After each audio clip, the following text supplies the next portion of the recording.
Things change. Traffic flow changes, populations change, weather changes, the amount of money in investment changes. Speed changes when you accelerate. Often, we want to find out how things are changing, quickly or slowly. The rates at which things change gives us information about how to respond to them. To understand why and how quickly things change gives us the ability to develop insight and adjust to the world around us. In this episode, we're going to look at derivative as a rate of change or as a gradient. This is Think 4.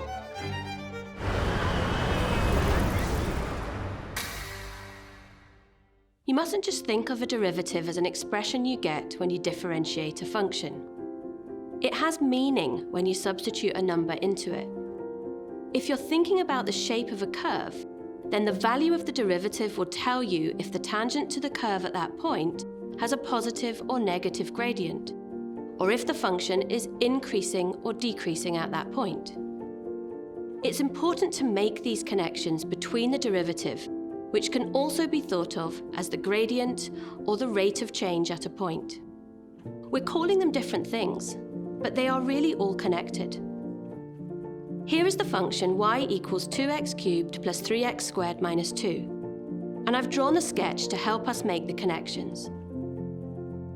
The derivative of the function is dy by dx is 6x squared plus 6x. At the point where x equals 1, we can substitute this into the derivative and get dy by dx equals 12. So the gradient of the curve at that point is 12.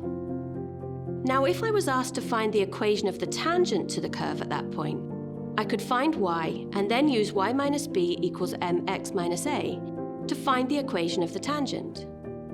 It also means that the rate of change of the function is 12 at the point where x equals 1. This is a specific question type. If you're asked to find the rate of change, then you differentiate and substitute in the x-coordinate. You could also be asked if the function is increasing or decreasing at the point where x equals 1. This question type involves the same process. Substitute x equals 1 into the derivative. As dy by dx equals 12, the derivative is greater than 0 and the function is increasing. If the derivative had been less than 0, then it would have indicated the function was decreasing, and equal to 0 would have indicated a stationary point. If you're interested in stationary points, then there's another episode to watch that focuses on those. Earlier, we discussed the derivative as a gradient, and that we could find the equation of the tangent to the curve. This is a good method to be fluent with.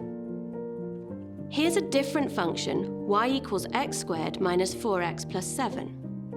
To find the equation of the tangent to the curve at the point x equals 5, we first need the gradient. The derivative at a point gives us the gradient. The derivative is 2x minus 4. When x equals 5, dy by dx is 6, as shown. So the gradient of the tangent is 6. We can find the y-coordinate as it isn't given.